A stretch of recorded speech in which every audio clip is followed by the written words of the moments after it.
Mr. Speaker, investigations conducted by the top management of our ministry reveals that GTC dispatched between 150 to 350 visas and passports daily. Therefore, on average, about 250 visas and passports were dispatched daily by GTC. Right, Honourable Speaker, this implies that yearly GTC dispatched approximately 62,500 visas and passports. Mr. Fred Kwarteng was therefore raking an estimated 1,859,375 United States dollars annually for courier services alone. Mr. Speaker, you can comprehend the substantial sum he earns annually after adding fees for assisting applicants in completing their visa and passport forms, for which he charged between $60 and $100. By conservative analysis, Mr. Fred Kwarteng made about $4.8 million annually from his unlawful enterprise. Mr. Speaker, it is important to emphasize that there was no share, there was no revenue sharing arrangement with the ministry. The Ministry of Foreign Affairs had no share. This $4.8 million was controlled totally by Mr. Fred Kwarteng.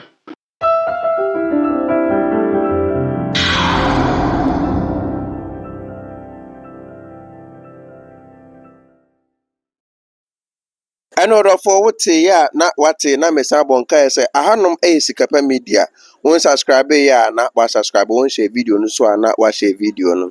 Foreign Minister Okudzeto Ablakwa and wakanom na nsem wo waka nyina se sebi otafra che NPP fo bi ana se nkrofo bi no moda US embassy ano wo maji chese fraud enko anie chese wo ba die awaso omoyo no ekwan omoso awaso do faso no ofa so no ade usika yede adi saa na ekoso ya tetete ne yesa tibi se ebi nsusu koso DVLA se DVLA okwa akwate o driver's license ni nyina ekoso eno na Samuel Okudzeto Ablakwa so wonhwe ema ono no na breso no wonhwe ema saa ne ma we nyina yede enkoso na nsusu mbeka ya okotena Insira FM na se Adom TV akoka se sebe so ono ena ye minister anaso be minister na se obi at the private jet anase o mampeni bi anase obi at the private jet every group for so the bar na che obi oba resign kura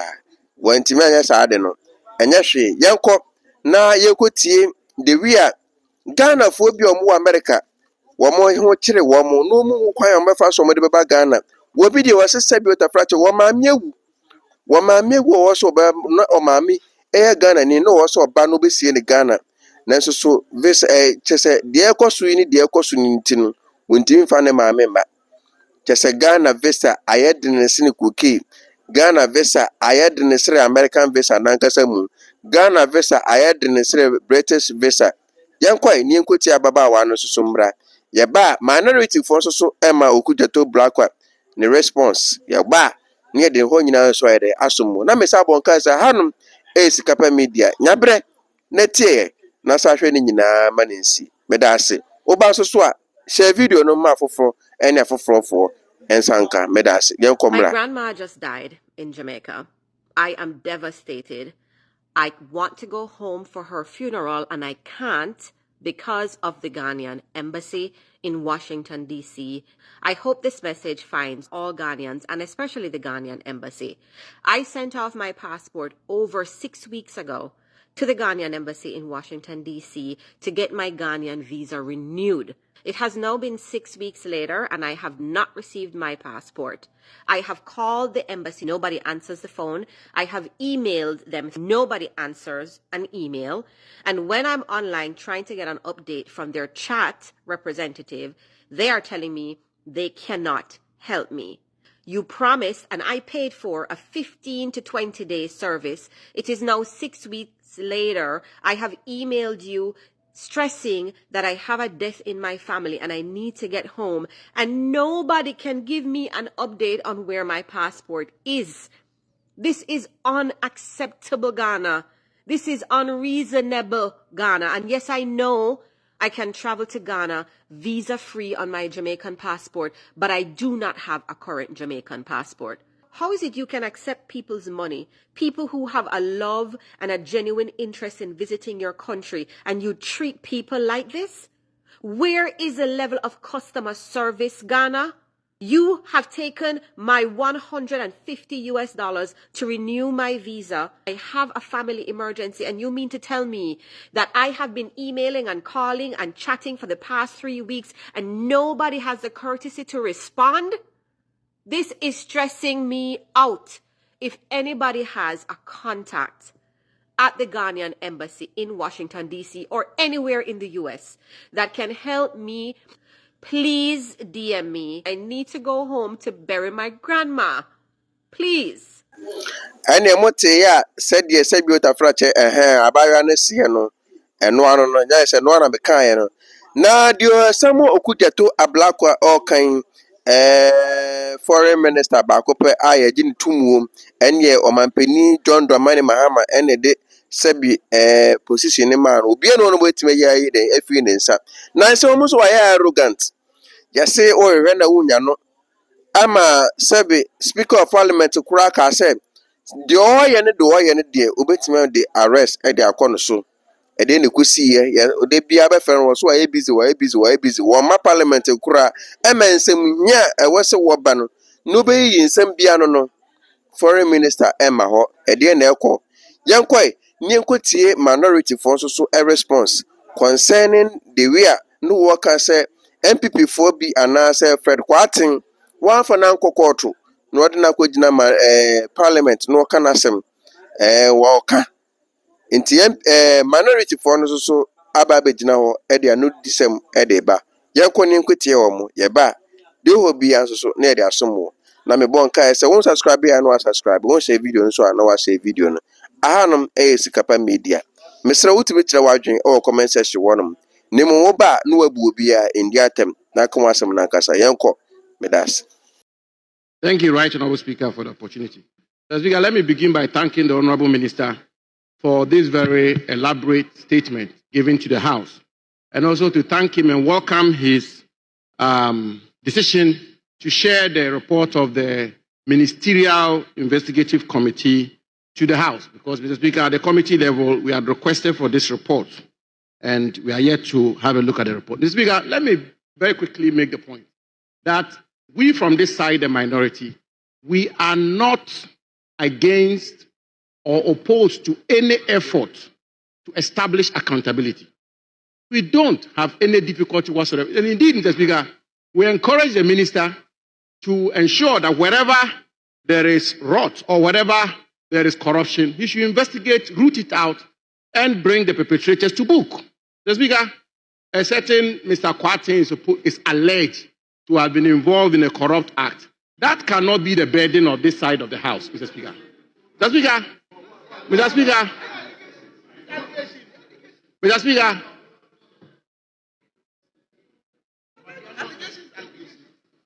Speaker, Mr. Speaker, I make this point. Mr. Speaker, I make this point because in a government machinery, even today, in this government, you may have public servants, civil servants, officials in parts of the government machinery conducting themselves in a manner which is inappropriate. Those people, there should be investigations. If they are found out, they should be brought to book. So we want to assure the minister and assure the Ministry of Foreign Affairs that the Committee on Foreign Affairs, the minority caucus on this committee, fully supports his effort. In any event, Mr. Speaker, Mr. Fred Kwatin was recruited into the Washington mission as far back as 2013, during the time of President Mahama. Mr. Speaker, the contract for which the minister is very unhappy about, Mr. Speaker, the first time Mr. Kwatin was given a similar contract on temporary basis was in the year 2015.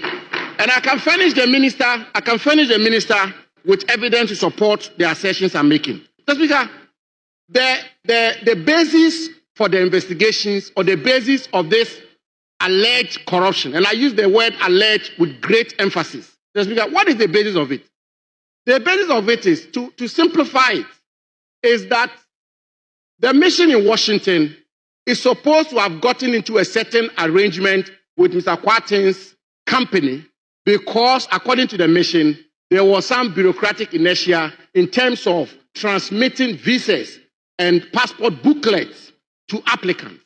Mr. Speaker, the minister himself is attempting an effort like that here in Ghana, where he's employing courier services for the transmission of passports to applicants. Mr. Speaker, that is the basis for this alleged corruption. Simplicity. Mr. Speaker, as we speak today, there is an Indian company. Mr. Speaker, as we speak today, there is an Indian company called Premium. An Indian company called Premium, which is rendering the same services Mr. Kwarteng's company is supposed to have been rendering to the Washington mission, which has become the basis for this allegation of corruption. That company is still rendering the same service today. So therefore, Mr. Speaker, what is the point? The point I seek to make is that the foundation or the basis on which Mr. Kwarteng's company was contracted, Mr. Speaker, in and by itself is not wrong. There is a company, an Indian company, rendering the same service today. Mr. Kwarteng's company was given a contract to render that same service on a temporary basis in 2015. Honorable Minister Okudzeto Ablakwa is making strenuous efforts in a welcome manner, commendably, to render the same service to Ghanaians here in Ghana. Mr. Speaker, thirdly, the quantum of money, the funds that are supposed to have been accrued to Mr. Kwarteng's company, assuming without admitting, Mr. Speaker, let me also put on record, those are not public funds. Those are funds which are supposed to have been paid to Mr. Kwarteng's company on the basis of this Washington mission's contract with him.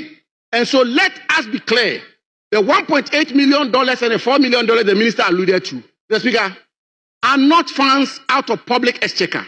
These are amounts that the minister has put together, has estimated to be, Mr. Speaker, in conclusion, there's a final point I need to make. Mr. Speaker, so the difficulty the minority have had is the question whether or not the allegation for which reason the minister set up the committee of inquiry warranted the closure of the Washington mission. Mr. Speaker, let me refer you to the Vienna Convention on Diplomatic Relations, 1970. Mr. Speaker, it's very important. As the majority there rightly said, this is a matter which has generated a lot of domestic and international interest. And I'm the ranking with the greatest respect. Mr. Speaker, if I may refer you to the Vienna Convention, the Vienna Convention set up copiously the steps that a country ought to take or to adhere to in closing down a mission. The first step, Mr. Speaker, step one, government decision must be at the highest level. There must be a notification to the host country. There must be coordination with the host country.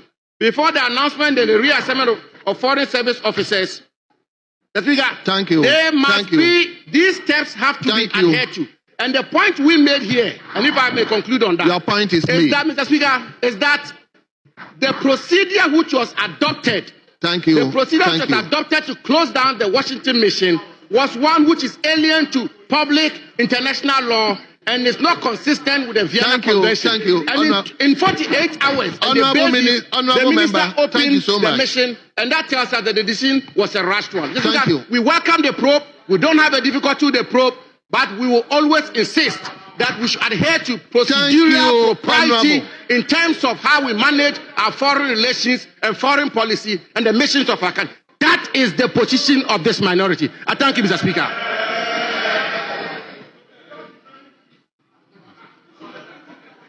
Yes.